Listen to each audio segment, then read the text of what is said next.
Hi, everybody. We're going to get started.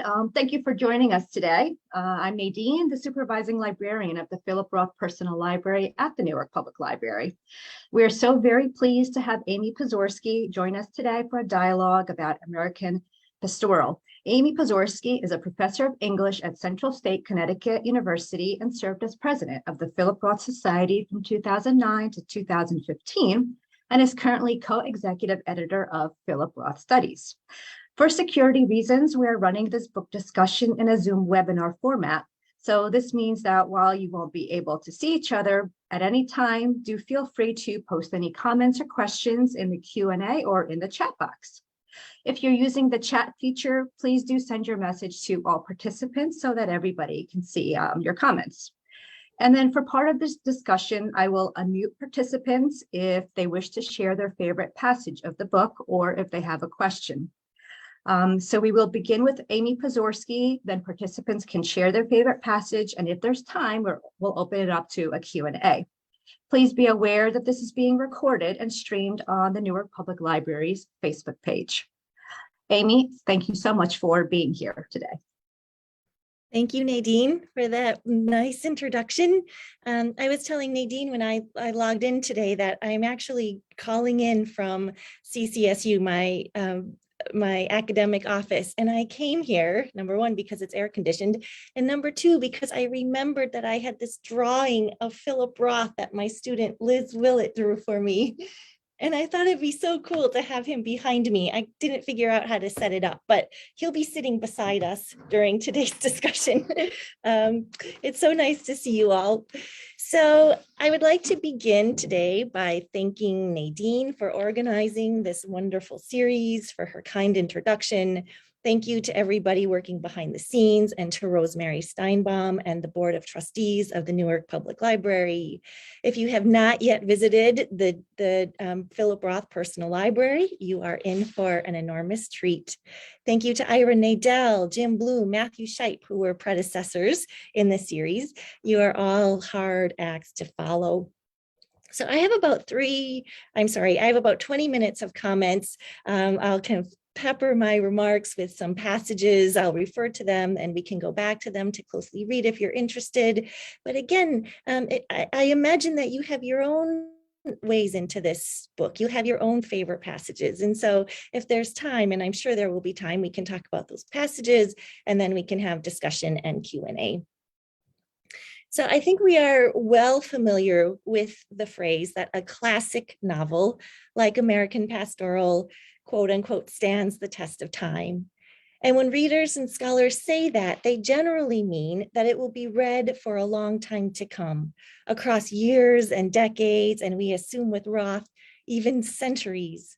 But as a close reader and literary scholar, I have come to think about that phrase, about what it means to stand the test of time, in terms of the amount of time a single reader spends with a single book. I chose as my focus for today Roth's 1997 American Pastoral. I was doing the math. I think that means that this book has been with me for 25 years because I have spent so much time with it. Because if I were to measure a book's greatness by the amount of time I can spend with a novel and still to this day find something new, then it is a great book indeed.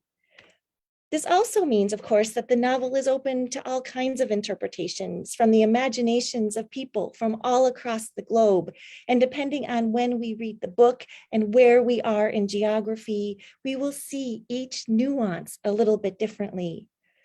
Roth is not pedantic like many social critics. He is not on a high horse or a hobby horse telling us all what to think. He is a deeply resonant writer whose works stand up to close reading. And in that way, I would argue they stand the test of time. So I wanted to spend much of our time today, speaking of time, looking at passages from the novel that are close to your heart, to read them aloud, for they must be heard. They will bring Roth alive to us once again, and to spend a great deal of time reflecting on the sentences themselves, the images, the sounds, the punctuation, the denotation, the connotation, the symbols, references, even insults and barbs. But before we do that, I would like to tell the story of my own time with American Pastoral, in part to get the conversation going. I wanted to share with you the ways I see the novel meaning, depending on where I am in time and with whom I have just met, and even the historical forces moving around us. Many people like to say that Roth's work is uncanny, so familiar in its ability to predict the future. But actually, since we all know fiction cannot predict the future, we might say that Roth was very, very good at reading history, the signs of the times, and the patterns that continue to work in our national and local fabrics today. The book I hold in my hand, this is the book, first edition, all my sticky notes, is the Houghton Mifflin hardback from 1997. Like every dedicated Roth reader, I bought it as soon as it came out. I had just finished my MA at Marquette University in Milwaukee and moved back to my hometown of Green Bay, Wisconsin, where I was renting an upstairs unit in a tri-family home, a once great Victorian in downtown Green Bay that had since been carved into rental units. I was born in such a home in Manitowoc, Wisconsin. Both of these transitional homes resembled Roth's childhood home on Summit Avenue in Newark. I read the novel the first time outside with a focus on Zuckerman's voice, the familiar narrative voice of the first Zuckerman trilogy from the late 1970s to early 80s, now returned for a second time to walk us through the high or low, depending on whom you ask, points in American history. You see, I wanted to be a writer, not a literary scholar. It wasn't until later I discovered you could do both. And so I felt very close to Zuckerman's self-reflective moments about writing another's story. You get people wrong, he says, and then you get them wrong again. That's on page 35. We can go to that if you're interested. As someone who lies awake at night thinking about all the ways I have gotten people wrong throughout the day, I completely empathize with this take. To be alive is to get it wrong. By the time I returned a few years later to the novel, I was very interested in the history of Vietnam, about what it means to bring the war home to a president who has also gotten it wrong. My questions about US foreign policy only intensified after the 9/11 terrorist attack and the war on terror and the falsely promised weapons of mass destruction leading us into war with Iraq. I am sorry to admit to so many people I have never met before, to empathize with Mary, the daughter of the Swede with a stutter who grew up in the shadow of her beauty queen mother, the girl who bucked against her father's values of capitalism and manifest destiny, the Johnny Appleseed myth and all of that. That's on page 316, 2 pages on Johnny Appleseed. How many of us have found ourselves, like Mary, incredibly angry at this country, at our fathers and our forefathers, some of the time? My first article for Philip Roth Studies, American Pastoral and the Traumatic Ideals of Democracy, ultimately became the seed for my first book. I didn't realize that I put that pun in there after Johnny Appleseed until now, grown, I'm sorry. I was interested in looking at the references to the founding fathers, how Bill Orcutt is a descendant of the revolutionaries, 5 pages, 302 to 307, about how his quote unquote family goes back to the revolution. And in that work, I argued that American Pastoral is not about the traumatic history of Vietnam War after all, but about the traumatic history of the Revolutionary War, about how this novel tells us America's birth as a nation was traumatic in the sense that we were not prepared for all we were promised: freedom, liberty, happiness. In this reading, the novel is an allegory about the immigrants who pull themselves up by their bootstraps. We've heard that narrative before, maybe in the form of Swede, and the quote unquote founders of our country, embodied by Orcutt, mostly at odds if we think about how both men are fighting for Don's attention. Surely Don is an allegorical name. That Mr. Orcutt, the architect, quote unquote, Mr. America, has stolen Don from the Swede while shucking corn in his very own home should tell us something. From there, moving on for a while visiting France for a conference, I became very dedicated to the idea that the novel is about a house divided, in light especially going back to Lincoln's argument during the Civil War that a quote unquote house divided cannot stand. There are so many references to building a house, designing a house, renovating a house, that I also came to see this as an important argument about Americanness. A house that became divided when the Tea Party took control of Congress during the midterm elections in 2002, for example, when I was pregnant with my son.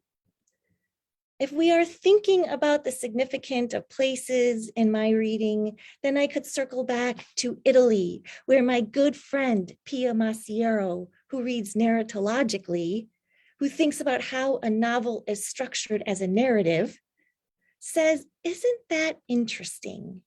How Zuckerman completely drops out of the novel on page 89 with the words as he imagines it. This has us thinking that everything that comes after is Zuckerman's invented story about the Swede, with us knowing now, because of his previous self-referential point about getting people wrong, that this is not the true story of the Swede after all, but Zuckerman's fantasy about his life in the wake of his daughter's bombing. That incestuous kiss me like you kiss mother moment is not in fact true. It is Zuckerman's imposition, his trying to make sense of a family and the downfall of a man he worshipped as a child.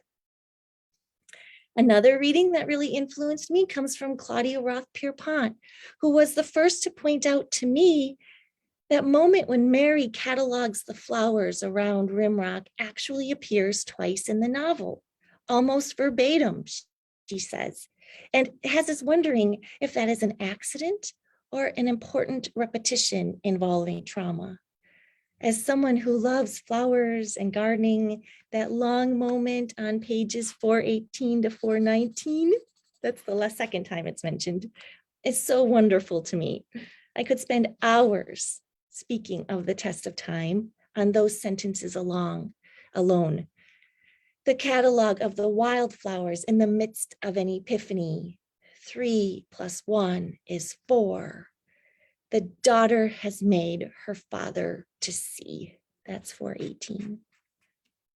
This too is Zuckerman's fantasy of the Swede's fantasy during the final dinner scene of the novel.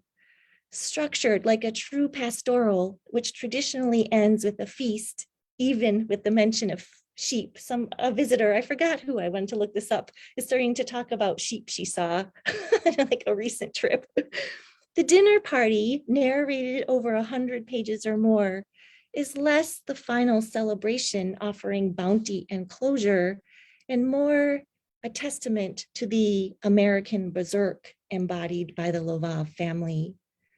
While the Swede is terrified Mary will walk through the door during dinner, Jesse Orcutt renders another horror, stabbing Lou and just missing his eye. Of course, we can't help but see this as a moment straight out of Oedipus, with the blinding of the king revealing an important insight, although we are never quite sure of the insight gained here, if at all. I will end with 2 final examples of new readings, tested with time and patience and via history. And then I think we should move on to discuss your passages, or we could go back to some of the passages I only mentioned in passing here. The first catches me up to my new work in 2022, and the second goes all the way back to the first time I ever taught this novel, a strategy that I have used every year since. But first, my more recent interest. In 2020, in the wake of George Floyd's death and the pandemic, with calls of racial injustice, being also a pandemic, and Kimberly Crenshaw's work on intersectionality reaching the mainstream, her work worrying about how Black women are caught and therefore overlooked in the intersection of racial justice issues, often misremembered as being led by Black men on the one hand, and feminist issues, often misremembered as being led by white women on the other hand, I started thinking about the significance of Angela Davis in this novel. I think if I were reading this in 1997 with deep empathy for the Swede, I am a granddaughter of immigrants who've worked really hard to build what they have, I might see Davis as a kind of mocking antagonist. Today, however, I'm newly interested in Davis's radical teachings and, significantly for this conversation, Roth's own empathy for Davis and for the disenfranchised Black workers of Newark leather made that she speaks for. In the last 2 years, Jack Berliner-Blau published a work with University of Virginia Press called The Philip Roth We Don't Know. And while he is a friend, I think he also understands that I disagree with his readings of Roth's unflattering representations of women and people of color. I think, in fact, that when Roth made characters like Jerry Lvov speak, he is criticizing their sentiments rather than endorsing them. I spent much of this summer looking at that scene when Zuckerman imagines the Swede imagining Angela Davis visiting him at his dinner table. It is in the part called The Fall. It is 10 pages long. The signal phrase is 5 years past. That's on page 157. A conversation between Angela Davis and the Swede, as Zuckerman imagines it, trying to empathize with a man whose daughter has murdered 4 people by protesting the Vietnam War. Angela Davis is about Rita Cohen's age. She's being tried in San Francisco. The Swede thinks her hair reminds him of Rita Cohen. Another line, at the kitchen table one night, Angela Davis appears to the Swede as Our Lady of Fatima did to those children in Portugal, as the Blessed Virgin did down in Cape May. That's page 160. It's compared to a religious experience. Instead of the Blessed Virgin, quote unquote, Angela Davis, a Black feminist radical appears, and she schools the Swede. Here is a line from her. What she did, or about her, what she did was criminal only in as much as it is defined as criminal by a state that is itself criminal and will commit ruthless aggression anywhere in the world to preserve the unequal distribution of wealth and the oppressive institutions of class domination, unquote. That sounds like it comes right straight from Marxist ideology. Again, reading in the late 1990s, I'm thinking, Roth is having his fun with Angela Davis. And now in 2022, I'm thinking, are we to revisit Davis's thinking in the 21st century? So Roth does not give us easy answers. Coupled with the stories Roth tells for a web of stories about his early experiences with the civil rights movement, I think we can revisit this 1997 scene in light of the 21st century to reconsider the significance of moments like this in the book. And finally, in the end, I want to return to the beginning, the first 2 pages of the entire novel, these pages that set the scene for everyone, explaining the significance of the Swedes' quote unquote Viking good looks in the wake of anti-Semitism in World War II, during World War II and beyond and before. I have been known to spend well over 45 minutes with students closely reading these 2 pages alone, thinking I was special until my son now, the one I was pregnant with in 2002 and despairing about the direction of the country. He is now a fully grown computer scientist who reported 2 years ago on his experience with his very first college level literature course, quote, in the fashion of all English courses, he said, we spent the entire first day on the first page of a 400-page novel. We do not have to do that today with our remaining time together. What I hope I have done is given us some things to think about And I would also like to hear your thoughts. So thank you.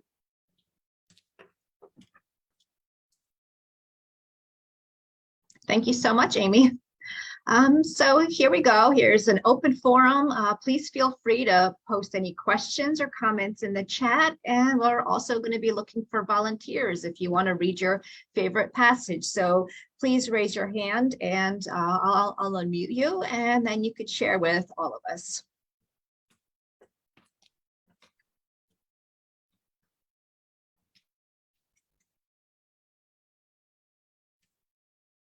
If there isn't anyone right away, I can give an example. Oh, but Ira has one. So we'll let Ira take the baton. Well, fantastic. Can you hear me? Yes? Ira. Oh, fantastic. All the way from Vancouver. Can you believe it? A wonderful engaged presentation. And what I particularly like is the personal dimension about your own reading of the book and your own teaching of the book. So I'll start with a very general question. Do you think this book is too dated and it will not continue to have its prominence in the classroom, where as a teaching text, it's critical. But for general readers, it's going to seem like the past and in a way, a dated historical novel. And perhaps the real way to read this book is, and you suggest this, as a historical novel, not as an experiment in narrative or a representation of Roth's concepts of self and all these other matters that we raise. Is it fundamentally a historical novel? And if so, will it become dated as many historical novels are? Thanks, Ira, firstly for being here where it is. What time is it for you? 10:30. It's still Saturday morning where you are. And thank you for thank you for your nice remarks. I mean, I said that I disagreed with Jacques' approach early on.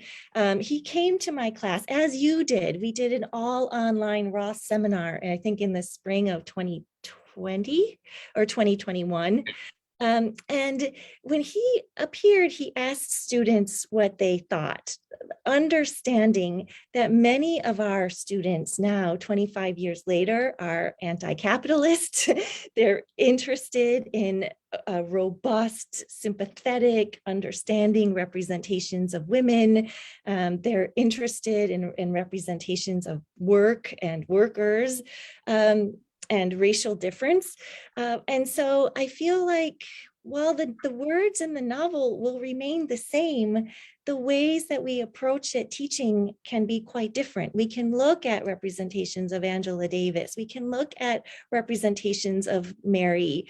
I think in 1997, I would have read her as the bad guy. Like, why is she resisting her father's success story so much?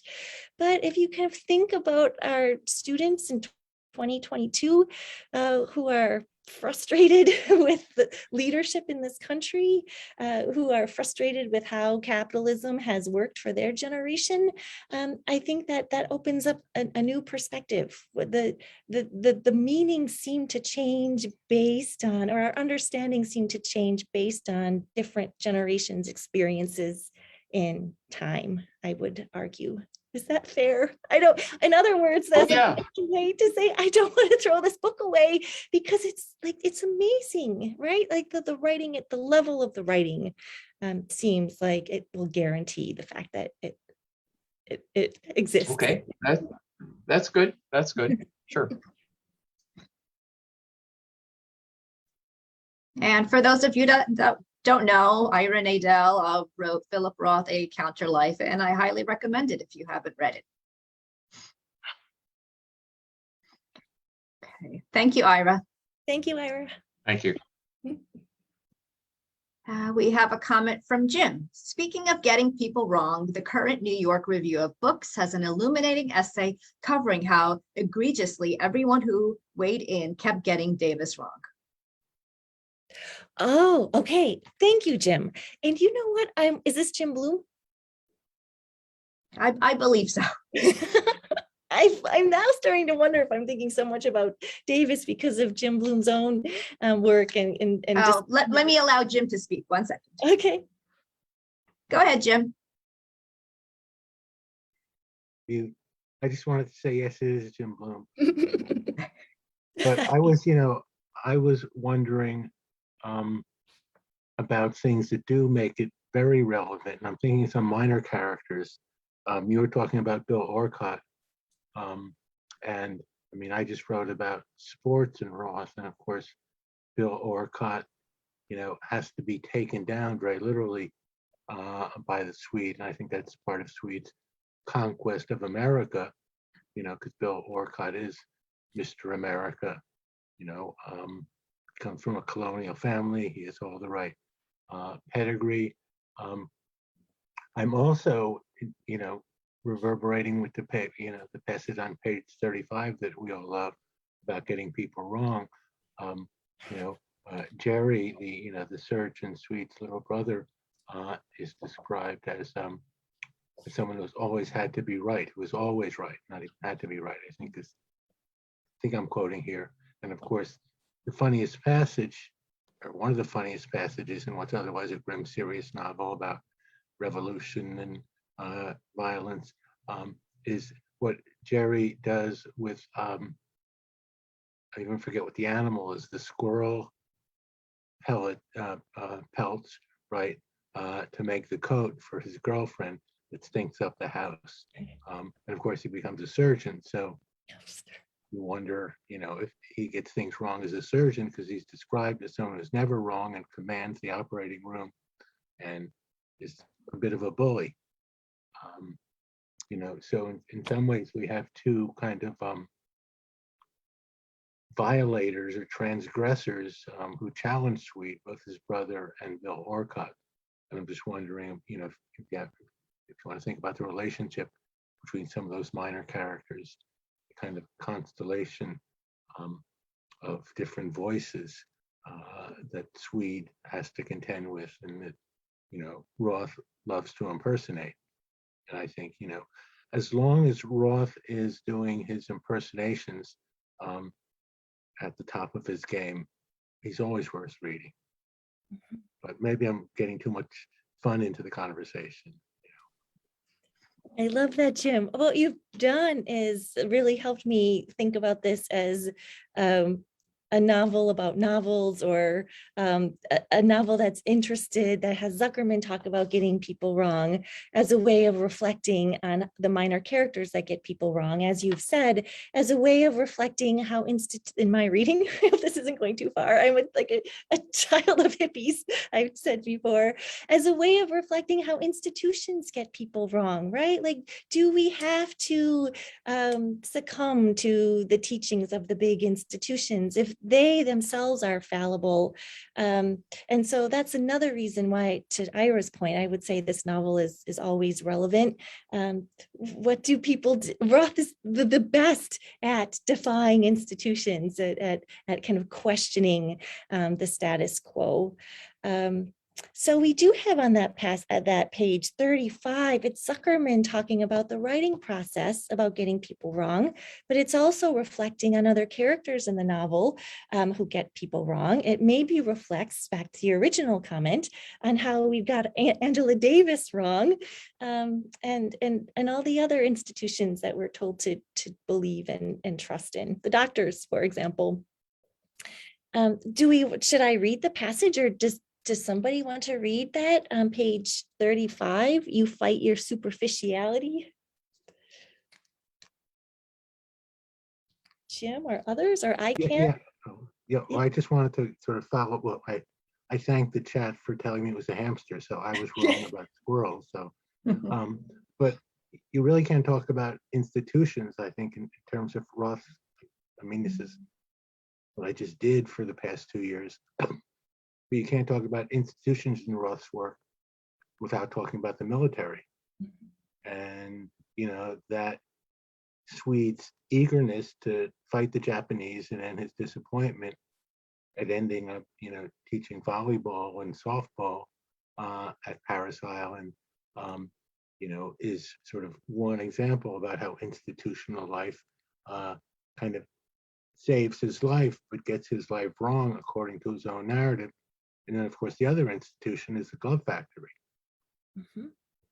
And of course that goes wrong because of the deterioration, the urban deterioration, and I shouldn't say this at the Newark Library, but the urban deterioration in Newark um, in the 50s and 60s, which was the product. Again, I'm going back to my own work of 50 years of corrupt city government, another institution that intersects or is laced into Roth's rhetorical agenda in the novel. So pick your institution, I guess. Yeah, that's another thing. I didn't know if I should layer on that. I start my latest chapter with an anecdote about visiting Rosemary Steinbaum's home when I was doing research in the Newark Public Library. And she is so charming and trying to make conversation, and said, I think, Jim, you probably heard this before. What do you hope to see while you're visiting Newark? And I said, I'm here to see gentrification. And of course, that didn't come out right. That is not what I was hoping to see at all. I was not prepared to engage with human company after 2 years in lockdown. But I really am interested in how Roth represents in American Pastoral and also The Human Stain, what happens when upper middle class white people are able to leave, what happens after the riots of 1967, and how Newark is able or not able to bounce back. So that's in this novel as well. I completely agree. We remember Coleman, is it Coleman Silk? We remember the conversation in The Human Stain about what it means not to have left Newark. And I think that comes up here in American Pastoral as well. Back to the war, there is war imagery in this passage on page 335 about getting people wrong, right? You might as well have the brain of a tank, for example. And what is that doing here? All of this rhetoric about kind of violence and imposition, I think, is interesting. Thank you, Jim. Anyone else?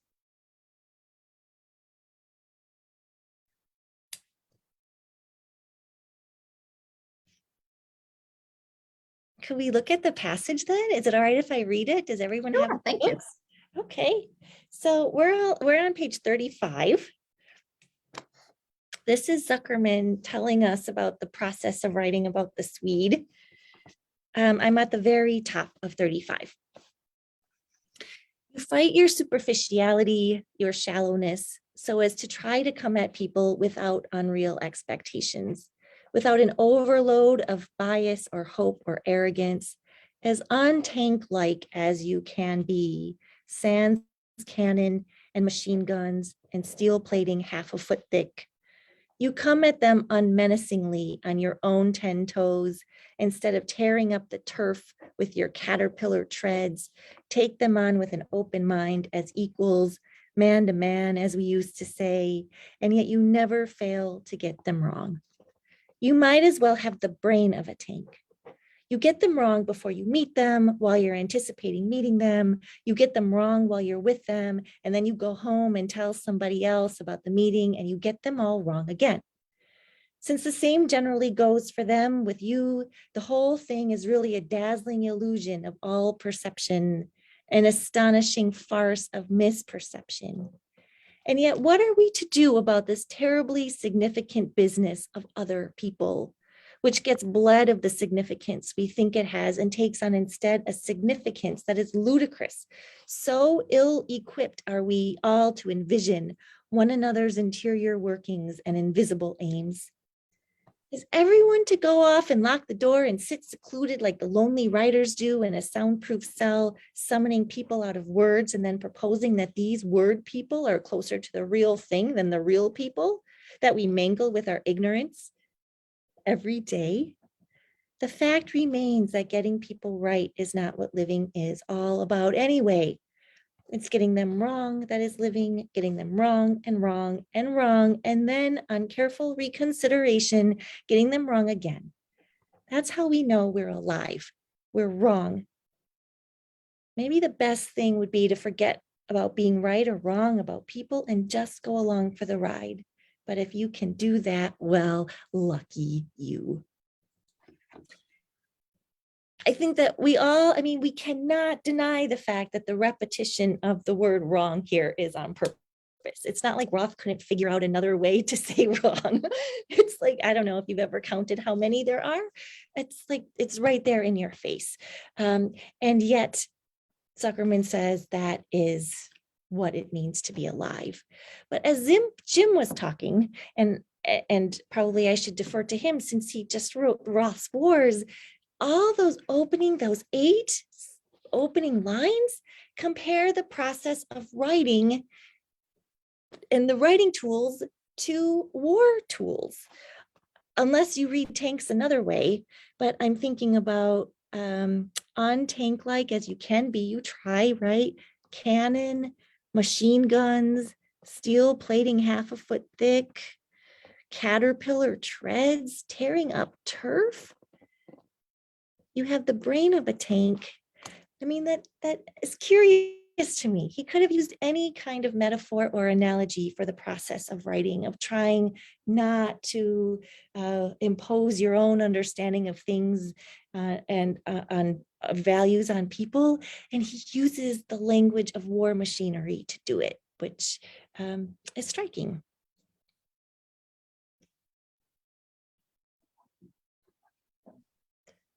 Thank you very much. Please don't be shy. I see some familiar people here. I recognize some of our visitors and some of our friends. Please do raise your hand anytime, comment or question, or if you just want to read from the book. Okay, here we go. Jim?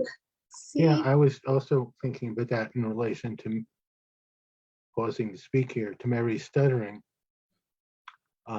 because, you know, like a lot of parents, you know, Dawn and Swede and the therapist, you know, are all trying to make what came out wrong right. And one of the only times that Mary didn't stutter was when Swede was going through the Marine marching chants with her. Oh, that's so interesting. Yeah, I forget the exact chant it was, but it was like hit the deck, up 2, 3, 4, and that kind of, you know, military training routine.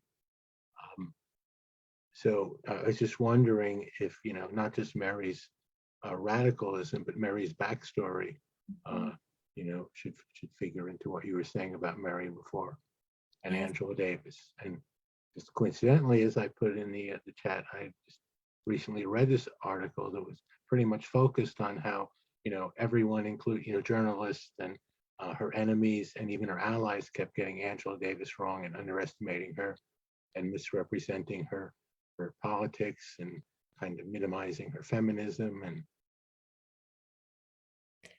yeah, I mean, it's significant to me. I haven't seen a lot of work on Roth's representations of Black women, particularly Angela Davis, who is like so significant, right? Or even the mother in Silk's mother and sister in The Human Stain. Yeah.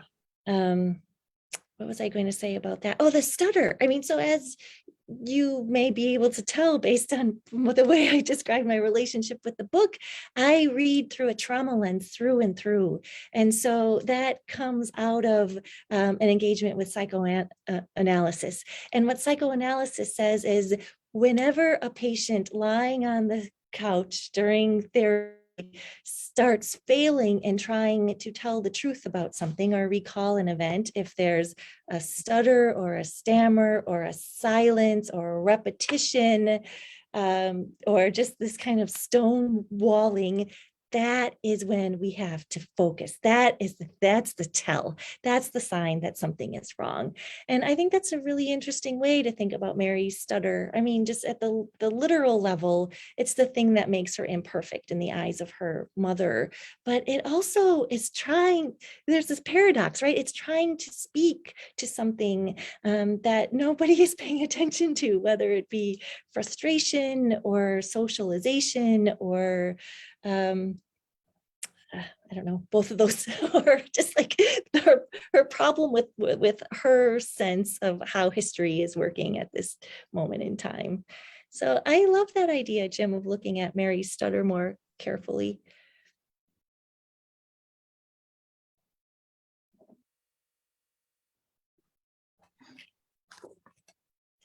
Is this your favorite book? Is it mine? I think it's the most challenging for me. So at the level of just like sheer pleasure, I would say no, but at the level of intellectual challenge, yes. Sheer pleasure, ooh, that's a hard one. What was the first one you read? The first one I read was The Ghostwriter. So that was my introduction to Nathan Zuckerman, the writer. I don't know if there are any other writers in here, but I'm like, yes, I read Nathan Zuckerman talking about writing and think he's talking about me. And so that has a really solid place in my heart also. And the imagining, right? In The Ghostwriter, he imagines that Anne Frank has survived and is sleeping with his mentor. So the imagination here too, what happens if Mary does come back? What if Angela Davis does appear? So Roth taught master classes, and I was listening to one of them. We found some cassette tapes and VHS tapes, and some of the classes are recorded on them. And Roth was saying how back when he was teaching at Princeton, he came up with this character of Mary and typed up a few pages, and for years and years just wasn't getting anywhere with it, carried these pages around with him. And then he realized, oh, the Swede, he'll focus on the fa, and then everything just came together. That's really useful to think about, just in terms of what Ira was saying about this as an historical novel, one that looks back to Vietnam, to Roth's kind of stories about how he has this idea but does not know how to start it. Like, how do you tell this history in the form of a novel? Maybe you start with the Swede who has everything, right, and needs to be that's very slanted language, who comes to understand his role in history through his daughter's violence. I think it's really fascinating, and that it took Roth, as you said, so long to find his way into this story.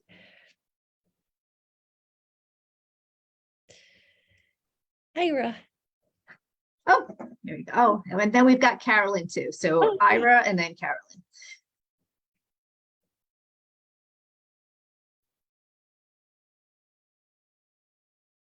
Go ahead, Ira. You're muted.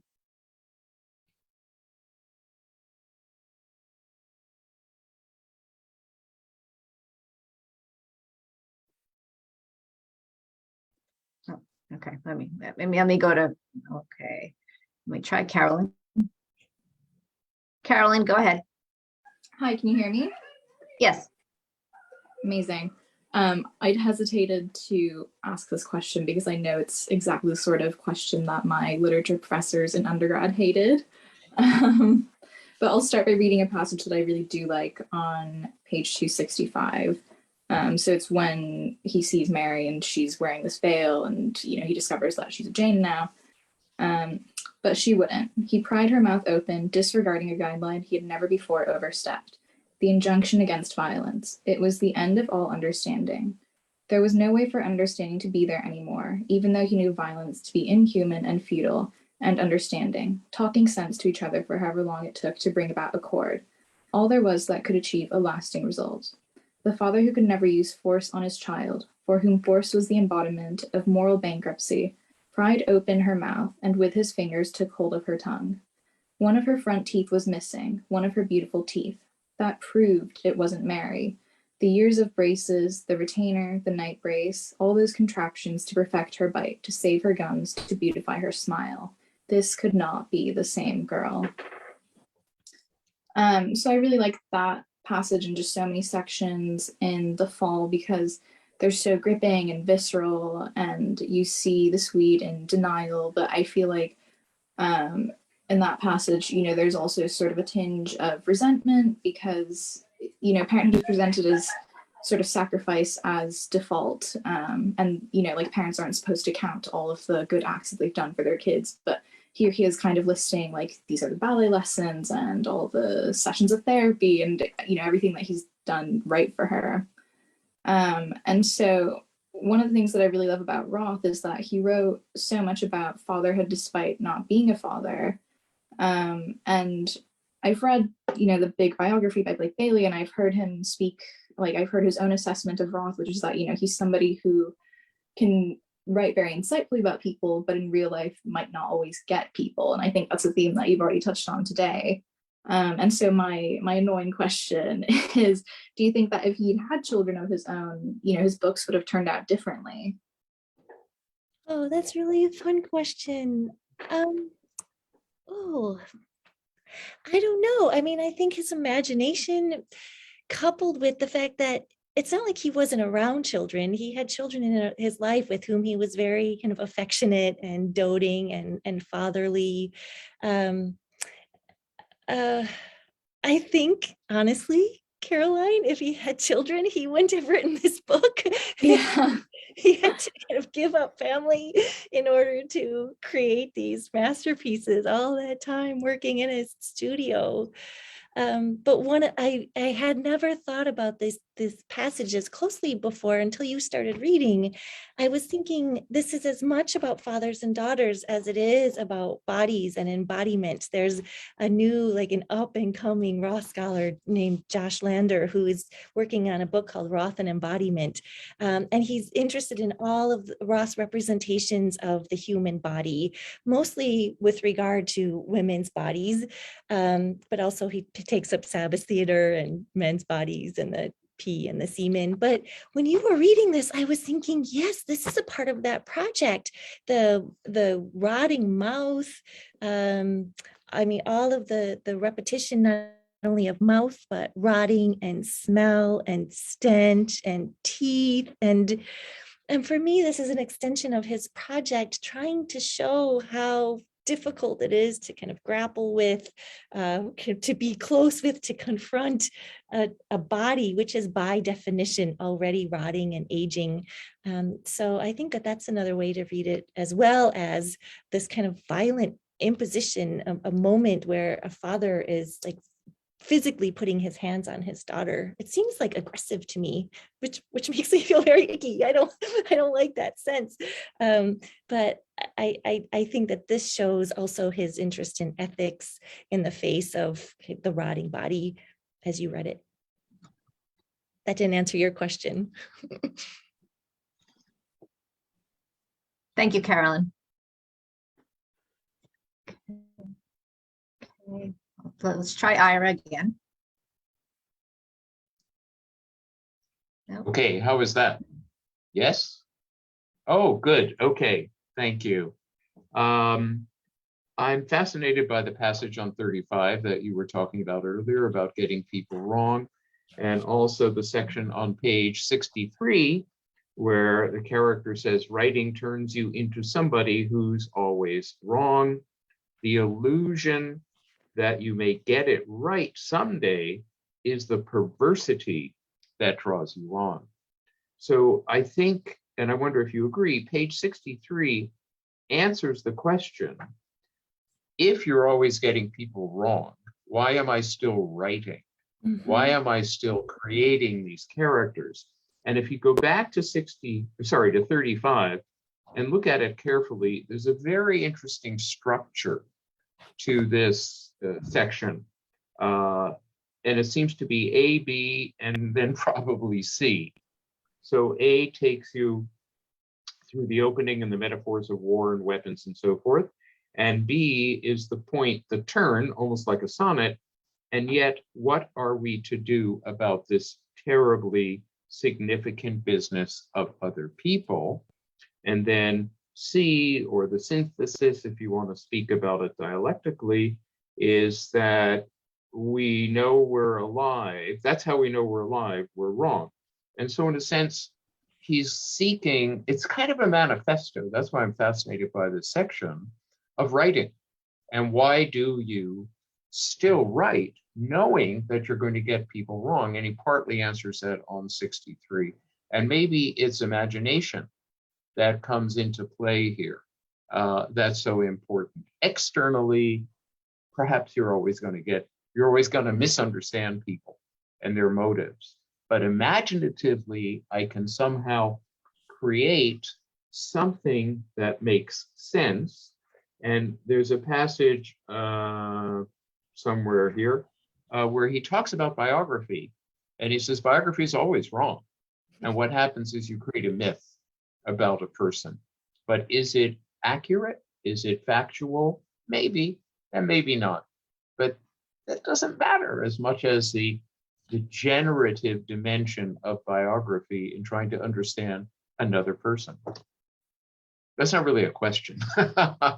I'm curious if you think about it in that way. It's about writing. It's about writing. So that's like the part C to my answer to Jim earlier about institutions and getting people wrong. This is something we talk about in the classroom as well, particularly with my general education students who are pre-professional engineers, nurses, computer scientists. And we can talk about what do you have in the face of these institutions bearing down on you? What kind of freedom or hope do you have? And for me, for Roth, it is, just as you said, Ira, imagination. It's art. It's the act of writing and kind of and empathizing. And so the significant business of other people, like as you say, it's about how do you write them? How do you become a biographer like Ira Nadel?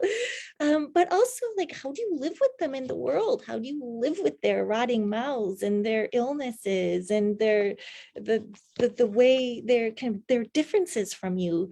So I think that it works at least two levels. One of the levels that is what Caroline's reading pointed up, and then also what you've pointed up with regard to writing with imagination, which I hope, I don't know, I will convince you all that it's literature. It's the imaginative act that will, if not save us, at least, I don't know, make us whole. Well, I think one of the great things about Roth as a writer is this drive literally to write and to try and get it, whatever it might mean. And if it creates a myth, that's fine. But he recognizes the ability to get, and the character says this, a realistic chronicle is probably not possible, but that's okay. But I never give up the desire to write. That's what I think is so important here. And it's page 55 where you have this little passage about biography turning into mythomania. It's on page 55 in the middle, just after the reference to a fingerprint. And at one point I was I still am very interested in biography and the distinction between a fingerprint and a photograph, and what are the elements of each form, and where does biography fit? I mean, simplistically, is biography a fingerprint or a photograph? And if it's a photograph, that's an image under interpretation. It's never truly just, I shouldn't say just, it's never just a document, or it's not documentary, okay? So we can get into another 2 hours on the question of photography and Philip Roth, or photography and realism. So anyway, just some general thoughts about that.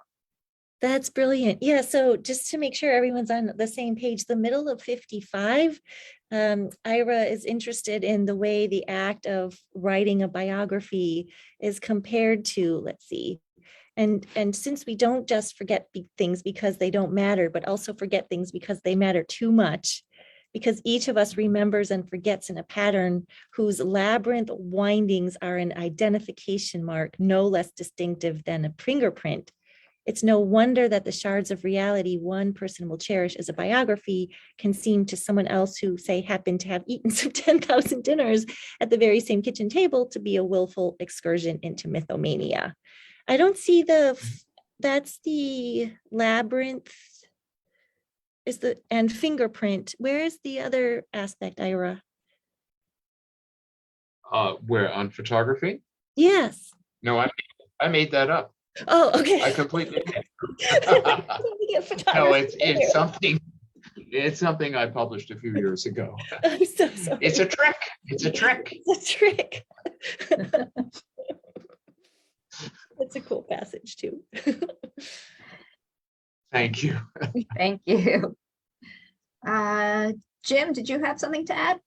Yeah, well, a lot more listening to everybody else, but of course I was thinking about the description in my life as a man of all of Tarnpool's just boxes of drafts and notes and discarded pages that come to overwhelm him. And I'm glad Ira made the point, about there really is no right or wrong in fiction.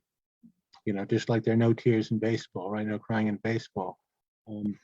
But and wrong was, Roth was willfully getting wrong the Swede, because the Swede was based on someone from Newark. I'm a friend of his daughter's, and I know the family was both kind of amused and miffed, that they turned this very respectable liquor salesman, who also was a great athlete, a legend at Weequahic, great basketball player, into someone who was much less sympathetic and much more complicated than at least his children thought he was. And I had one more question about getting wrong, and that's, of course, Rita Cohn. Because when I was writing about American Pastoral recently, I didn't know how to talk about Rita Cohn, because either she's really there, of course she's not really there because she's a fictional character in the first place, but is she doubly not really there? And, I think that Deborah Shostak picked up on that question about 20 years ago, but in my mind, it's still unresolved about if you're writing about a character, it's easy to say it's a fictional character, but if you're writing about Zuckerman imagining Swede, imagining or not imagining, but really being with Rita Cohn, it's, one of those, what do the French call that?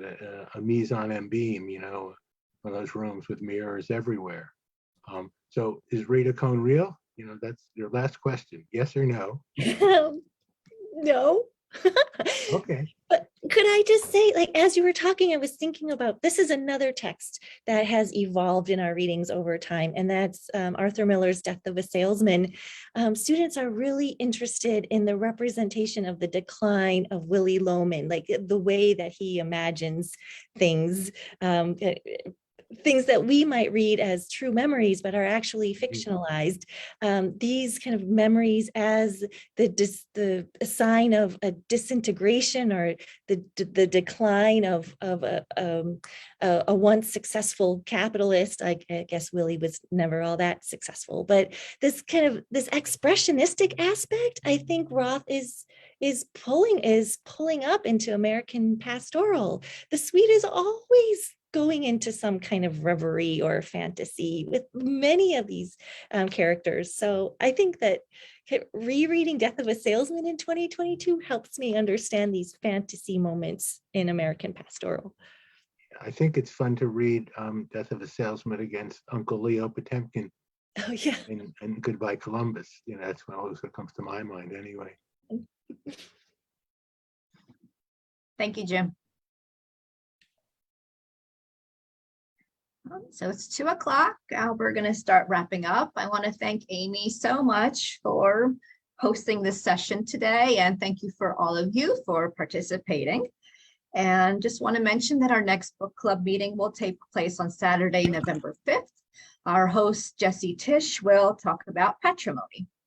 And I hope all of you have had the chance to look at our new newsletter, which was mailed out in August. We're working on another one that'll come out in October. And also, please keep checking our website about upcoming programs. We hope that you're already aware that our annual Philip Roth lecture will take place at the New Jersey Performing Arts Center on Friday, November 18th, with Nicole Hannah-Jones in conversation with Jelani Cobb. Registration will begin in October. And the last update I would like to share is that we've spent several months putting together a catalog to accompany the Philip Roth Personal Library. The 72-page catalog includes essays specifically written for us by some of Roth's closest friends and colleagues. For example, Aimee wrote a wonderful essay about a special project she worked on in Roth's home. I won't give much of that away, but I will say that the catalog will be available for sale in the next coming weeks, so please do look out for that. Again, thank you all for your support and hope to see you virtually at our next book club on November 5th. Thank you. Thank you, Nadine.